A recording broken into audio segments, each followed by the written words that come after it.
Stop for a moment. Look around you. The lights illuminating your home, the motor that powers your car, the Wi-Fi connecting your phone to the world, all of this exists because of a man who died forgotten, alone in a cheap hotel room. His name was Nikola Tesla, and this isn't just the story of an inventor. This is the story of how a solitary genius faced the most powerful men of his era, predicted the future with frightening accuracy, and paid the ultimate price for being a century ahead of his time. Over the next 30 minutes, you'll discover how a boy born during an electrical storm became the architect of the modern world, and why it took almost a century for the world to recognize his genius. This is the true story of Nikola Tesla, the forgotten genius who shaped the future. The birth of a legend, July 10th, 1856. The village of Smiljan in what is now Croatia awakens to the roar of an electrical storm unlike any seen before. Lightning cuts through the night sky with ancestral fury, and it is exactly at midnight, at the height of nature's rage, that Nikola Tesla is born. The midwife, frightened by the violence of the lightning, whispers to Nikola Tesla, "Madam, this child will be a son of darkness." But the mother, exhausted yet determined, responds with a conviction that will echo through history. No, he will be a son of light. This maternal prophecy couldn't have been more accurate. From his earliest years, Nikola demonstrated an almost mystical relationship with the invisible forces of nature. His parents, Milutin and Nikola Tesla, soon realized they had brought forth something extraordinary. At 5 years old, Nikola built his first machine, a small motor powered by insects. He captured maybugs, glued paper to their wings, and made them turn a tiny axle. It was primitive engineering, but the logic behind it was perfect. When a local boy ate some of Nikola's motors, the young inventor became so traumatized that he developed a lasting aversion to insects. But Tesla's peculiarities went far beyond his precocious genius. He possessed a photographic memory so developed that he could visualize complex inventions in his mind, test them mentally, and even detect flaws without ever physically building them. This extraordinary ability would prove to be both his greatest advantage and his greatest curse. In 1875, at age 19, Tesla enrolled at the Technical University of Graz, Austria. He was an exceptional student.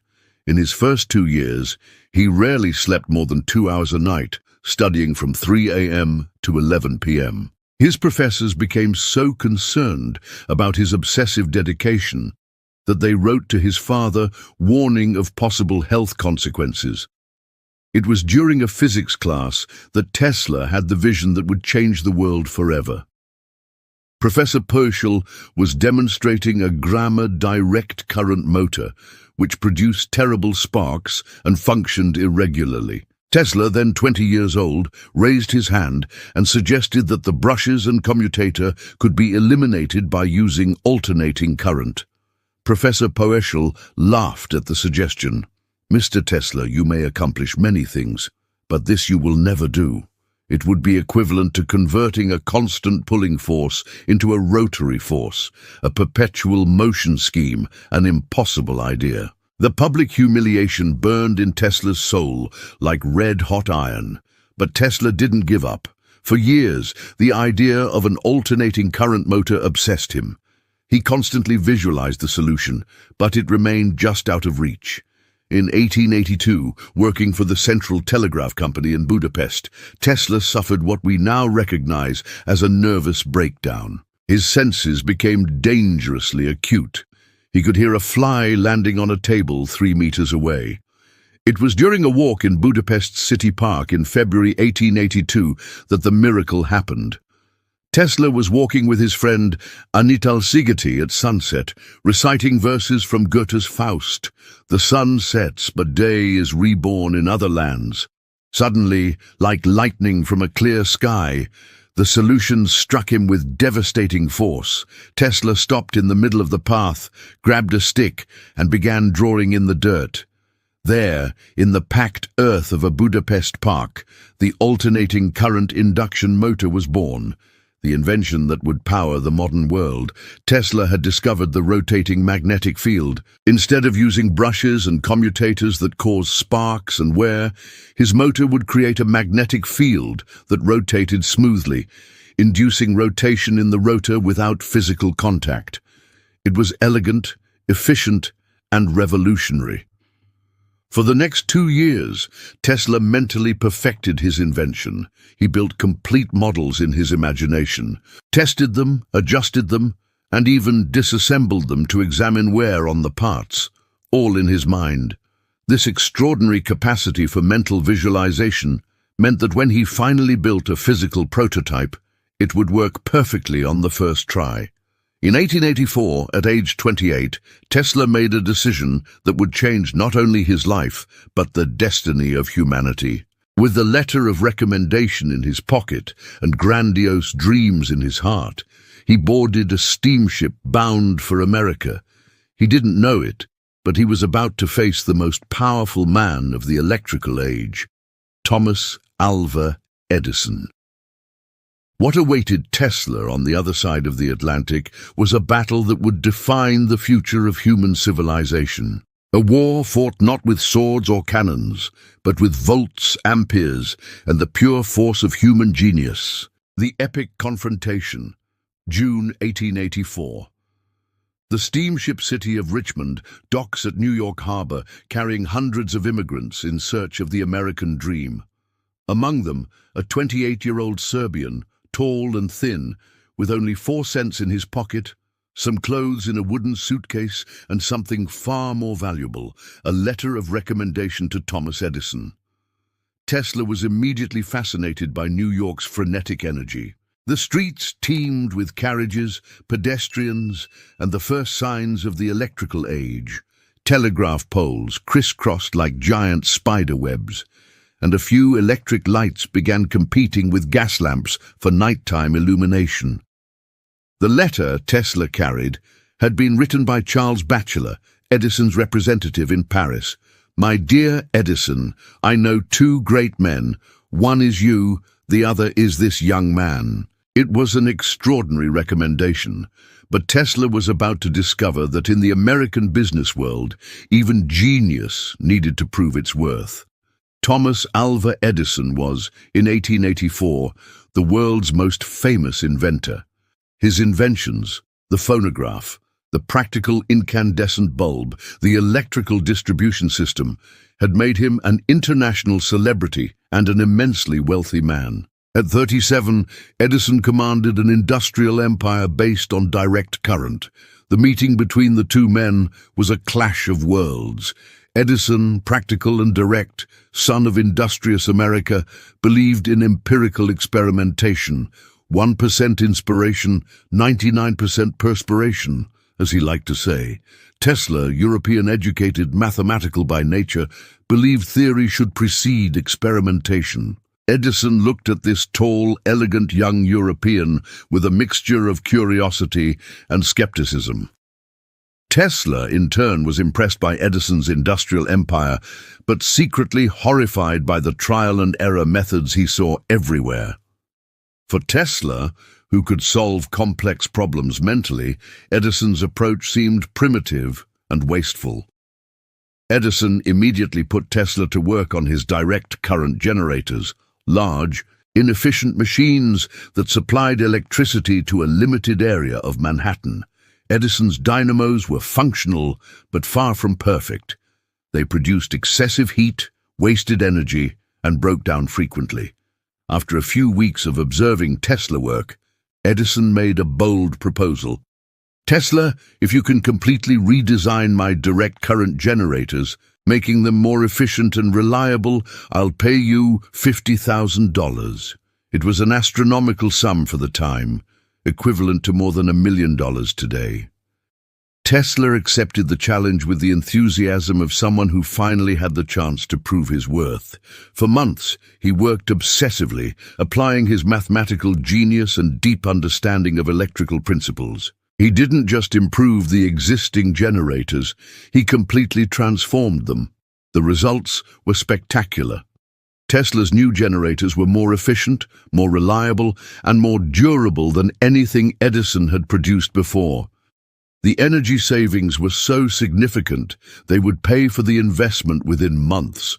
Tesla had exceeded all expectations. With the work completed and results evident, Tesla approached Edison to receive the promised $50,000. What happened next would become one of the most controversial moments in innovation history. Edison looked at Tesla and laughed. "Tesla, you don't understand our American humor. When I said $50,000, I was just joking." Instead, he offered a small salary increase from $18 to $25 per week. For Tesla, who had been raised with European values of honor and keeping one's word, this was more than financial betrayal. It was moral betrayal. The man he had admired as America's greatest inventor had deliberately lied, using his genius for personal profit without any intention of honoring his word. Tesla quit immediately.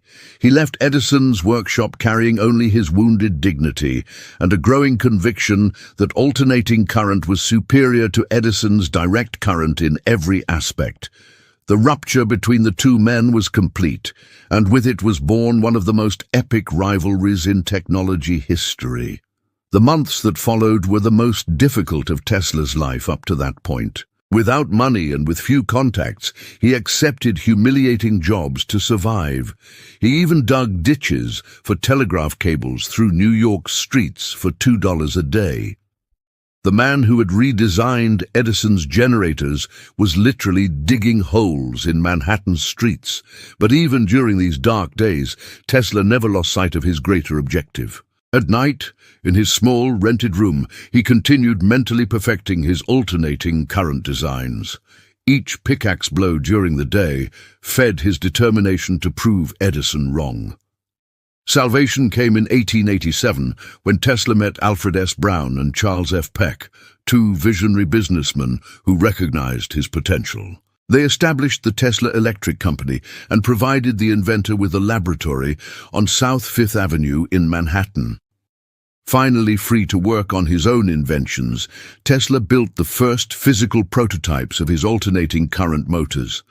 The machines worked exactly as he had mentally visualized years before: smooth, efficient, sparkless. It was physical proof that alternating current was not only viable but vastly superior to direct current. In May 1888, Tesla gave a historic presentation at the American Institute of Electrical Engineers. He demonstrated his complete alternating current system, motors, transformers, distribution system, before an astonished audience of engineers and investors. The scientific world finally saw what Tesla had conceived years earlier in a Budapest park. The reaction was immediate and explosive. Scientific journals proclaimed Tesla a genius. Investors began knocking on his door. And in Pittsburgh, a businessman named George Westinghouse read about the demonstration with growing interest. George Westinghouse was exactly the kind of man Tesla needed, an industrial visionary with sufficient resources to challenge Edison's empire. And Edison, realizing for the first time that he faced a real threat to his electrical dominance, prepared for all-out war. The war of currents was about to begin, and it would decide not only the future of electricity, but the destiny of modern civilization. The war of currents. George Westinghouse was, in many ways, Edison's opposite. Where Edison was chaotic and experimental, Westinghouse was methodical and systematic. Where Edison believed in the brute force of experimentation, Westinghouse respected the elegance of engineering. And where Edison saw Tesla as a threat, Westinghouse saw a genius waiting to be unleashed. When Westinghouse read about Tesla's demonstration at the American Institute of Electrical Engineers, he immediately understood the implications. Tesla's alternating current could transmit electrical energy over long distances with minimal losses, something impossible with Edison's direct current. This meant a single generating plant could power entire cities instead of just a few blocks. Westinghouse took the first train to New York. The meeting between him and Tesla was an encounter of brilliant minds. Tesla explained his theoretical concepts with mathematical passion, while Westinghouse immediately visualized the practical applications and immense commercial potential. The negotiation was surprisingly quick. Westinghouse offered $1 million for Tesla's patents, $60,000 immediate payment, plus royalties of $2.50 per horsepower of installed capacity. For Tesla, who had been digging ditches for $2 a day just a year earlier, it was an instant life transformation. But the deal meant much more than money. For the first time, Tesla had a partner with the resources, vision, and courage to challenge Edison's monopoly. The Tesla Electric Company became a Westinghouse subsidiary, and Tesla moved to Pittsburgh to oversee the commercial development of his inventions. In Pittsburgh, Tesla worked tirelessly to adapt his designs for mass production. Alternating current motors came off Westinghouse production lines with an efficiency and quality that impressed even the most fervent skeptics. Thomas Edison watched the growth of the Tesla-Westinghouse alliance with increasing alarm. His electrical empire, built over a decade, was under direct attack.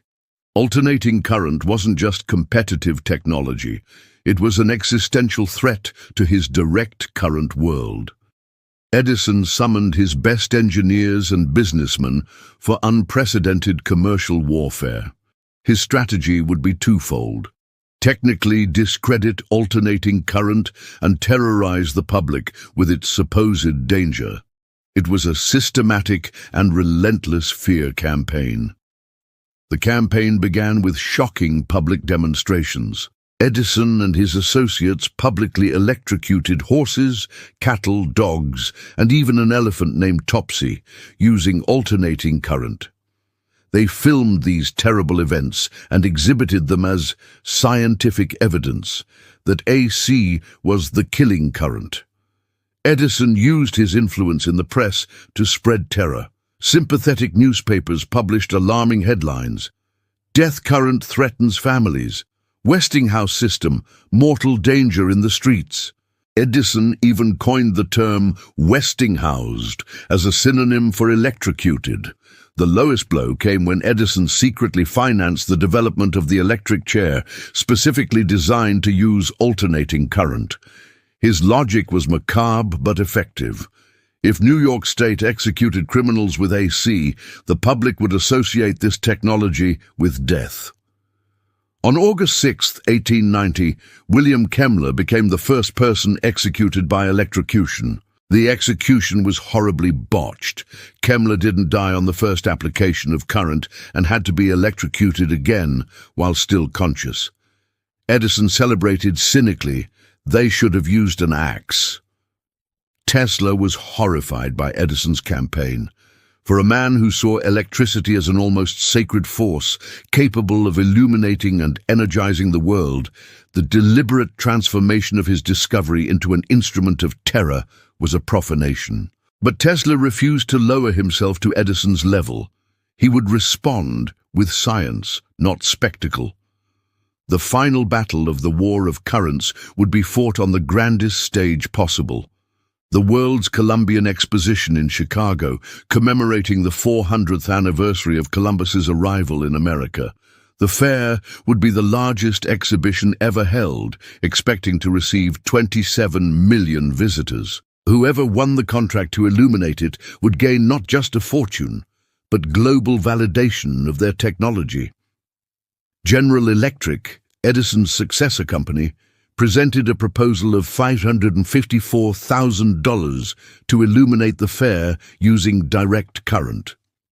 It was already considered a competitive price by the organizers, but then Westinghouse, confident in Tesla's alternating current superiority, made a proposal that left everyone stunned: $399,000. The fair's organizing committee faced a dilemma.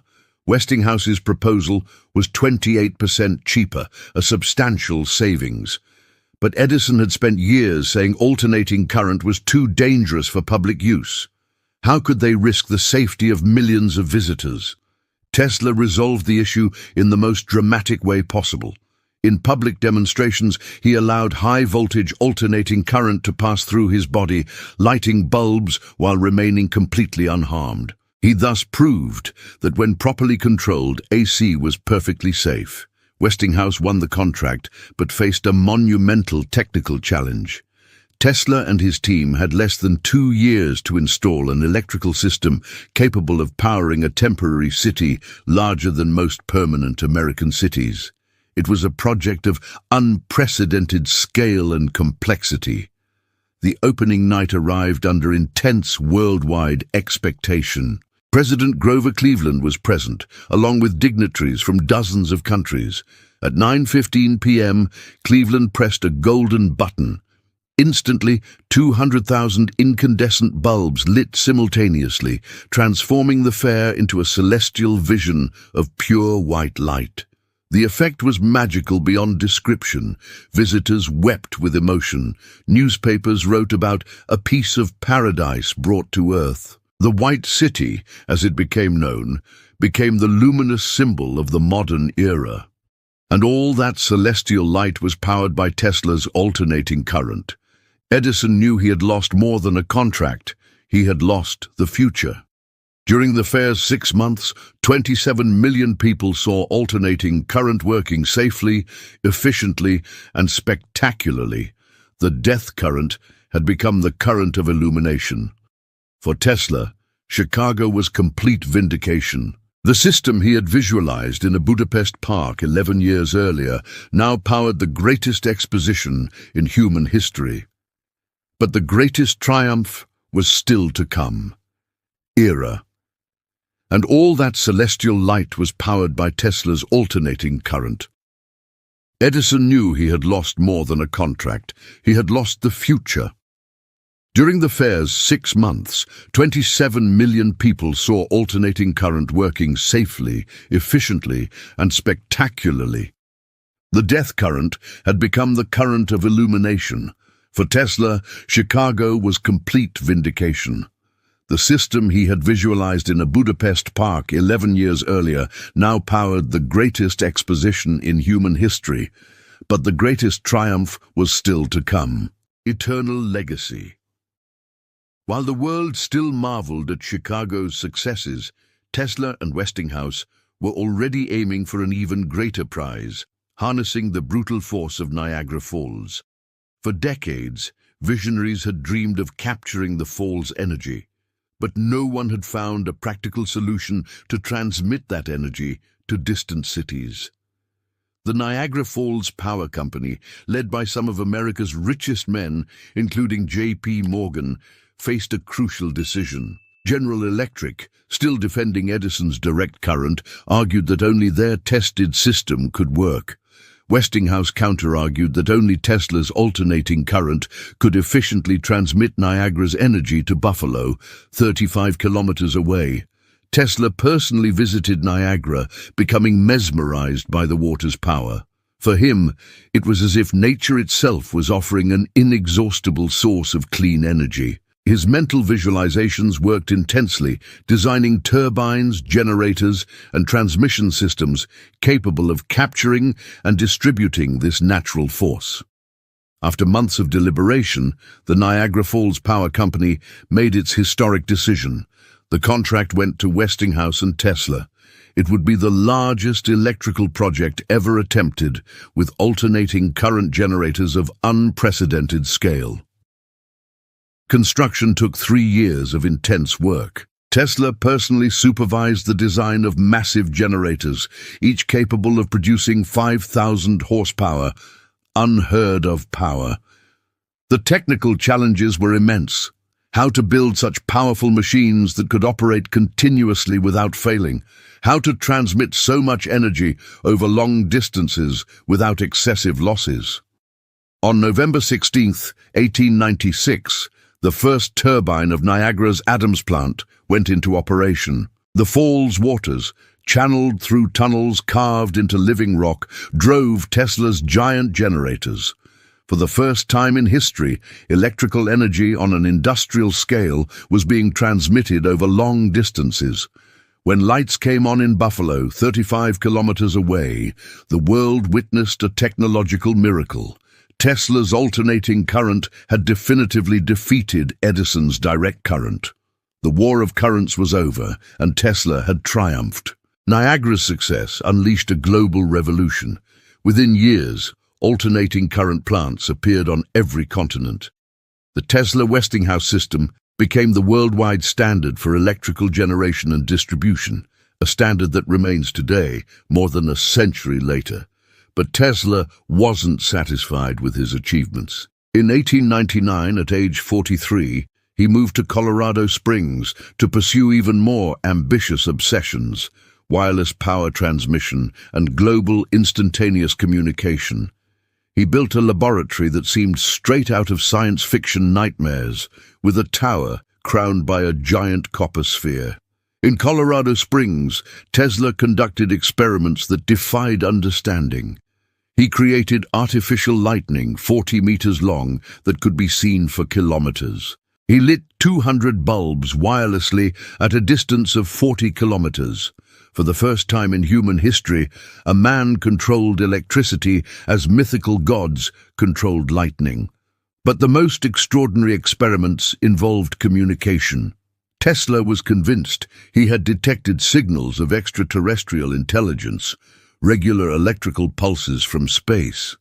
Though his contemporaries mocked him, Tesla had probably detected pulsars, an astronomical phenomenon that wouldn't be officially discovered for another 70 years. Back in New York in 1900, Tesla embarked on his most ambitious project, Wardenclyffe Tower on Long Island. Initially financed by J.P. Morgan with $150,000, the tower would be the center of a global system for wireless transmission of energy and information. Tesla's plans were visionary beyond imagination. The tower would transmit electrical energy free to any point on the planet. It would also provide instantaneous global communication, essentially internet and cellular telephony in 1901. Tesla even predicted that people would carry small devices that would receive energy and information wirelessly. But when Morgan discovered that Tesla intended to provide free energy to all humanity, he immediately cancelled funding. "Where will we put the meter?" asked the financial magnate. For Morgan and other capitalists, free energy wasn't a blessing, it was a threat to profit. Without funding, Wardenclyffe Tower was never completed. In 1917, it was demolished to pay Tesla's debts. With it, disappeared humanity's chance for clean, free energy a century before its desperate current need. Tesla's final years were marked by growing solitude and eccentricity that fed his reputation as a mad scientist. He lived in cheap hotels, fed pigeons in Bryant Park, developed strange numerical obsessions. The press portrayed him as an eccentric relic of the past. Tesla continued making extraordinary proclamations: death rays capable of downing aircraft, communication with Mars, time machines. The public laughed, not realizing that many of these fantasies were decades or even centuries ahead of their time. The man who had illuminated the world was now seen as a delusional dreamer. On January 7, 1943, Tesla died alone in his room at the New Yorker hotel. He was 86 years old and completely financially ruined. His death went almost unnoticed. The world was focused on World War II. The FBI immediately confiscated all his documents, classifying them as state secrets. Tesla's funeral was modest, with only a few dozen attendees. It seemed the melancholy end of a forgotten genius. But Tesla's physical death marked the beginning of his true immortality. Today, more than 80 years after his death, we live in the world Tesla imagined. Every smartphone is a version of his wireless communication devices. Every Wi-Fi network realizes his dreams of wireless transmission. Every electric car uses variations of his alternating current motors. The global internet is the realization of his vision of instantaneous planetary communication. Elon Musk named his electric car company Tesla Motors in honor of the inventor. Companies worldwide work on wireless power transmission, Exactly what Tesla tried to do at Wardenclyffe. His dreams of clean, renewable energy have become a global urgency. Museums celebrate his inventions, statues honor his memory, scientists study his lost notebooks seeking inspiration. The man who died forgotten has become a global icon of innovation. Nikola Tesla was more than an inventor. He was a technological prophet who saw the future with frightening clarity. He didn't just create the technologies that power our world. He created the vision of how technology could serve all humanity. In his own prophetic words, "The present is theirs. The future, for which I really worked, is mine." Tesla may have lost the commercial war of his era, but he won the war of time. Every time you flip a switch, connect to the internet, or charge your phone wirelessly, you're participating in Nikola Tesla's immortal legacy. The forgotten genius who shaped the future wasn't forgotten after all. He was simply waiting for the world to catch up to him. And now that we've arrived, we can finally see the truth. Tesla wasn't a century ahead of his time. We were a century behind his.